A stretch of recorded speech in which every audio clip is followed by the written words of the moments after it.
সুপ্ৰভাত Prag news ডিজিটেলৰ সমূহ দৰ্শকক স্বাগতম জনাই আৰম্ভ কৰিবলৈ লৈছো প্ৰাগ ডিজিটেলৰ বিশেষ অনুষ্ঠান জীৱন মাধুৰী।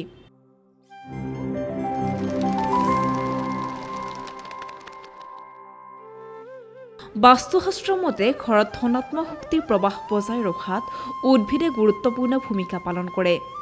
ঘৰত থকা কাৰ্বন ডাই অক্সাইড শোষণ কৰি বায়ুমণ্ডল নিৰ্মল কৰি ৰাখে উদ্ভিদে। বাস্তুশাস্ত্ৰত এনে কিছুমান উদ্ভিদৰ কথা উল্লেখ কৰা হৈছে যিবোৰ ধনাত্মক শক্তি সঞ্চাৰ কৰে।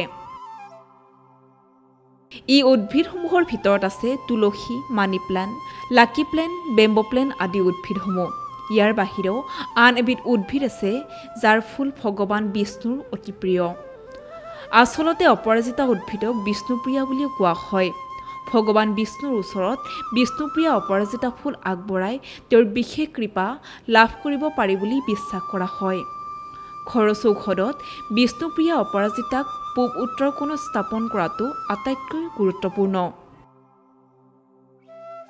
ইয়াৰ উপৰিও ঘৰৰ উত্তৰ দিশতো ইয়াক ৰোপণ কৰিব পাৰি।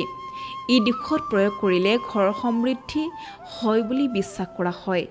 কিন্তু বাস্তুৰ মতে অপৰাজিতাৰ উদ্ভিদটো দক্ষিণ বা পশ্চিম দিশত ৰোপণ কৰিব নালাগে। বাস্তুশাস্ত্ৰ আৰু জ্যোতিষতো ইয়াৰ উল্লেখ আছে।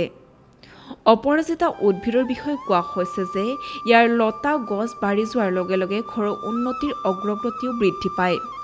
ফেব্ৰুৱাৰী বা মাৰ্চ মাহত অপৰাজিতা গছ ৰোপণ কৰিলে ভাল। অপৰাজিতা নীলা ফুল শনিদেৱলৈ আগবঢ়ালেও সুফল পাব পাৰি। শনিদেৱক অপৰাজিতাৰ ফুল আগবঢ়ালে শনিৰ দোষৰ পৰা নিস্তাৰ পোৱা যায় বুলি বিশ্বাস কৰা হয়। ইয়াৰ বাহিৰেও শনিবাৰে শনিদেৱক অপৰাজিতা ফুল আগবঢ়ালে ঘৰখনলৈ শুভ শক্তিৰ আগমন ঘটে। সেয়েহে আপোনাৰ দিনটো জীপাল আৰু পজিটিভ কৰি তুলিবলৈ প্ৰাগ ডিজিটেলে হাতত লৈছে এক ব্যতিক্ৰমী অনুষ্ঠান জীৱন মাধুৰী। চাবলৈ নাপাহৰিব পুৱা 7:30 বজাত জীৱন মাধুৰী কেৱল প্ৰাগ নিউজ ডিজিটেলত।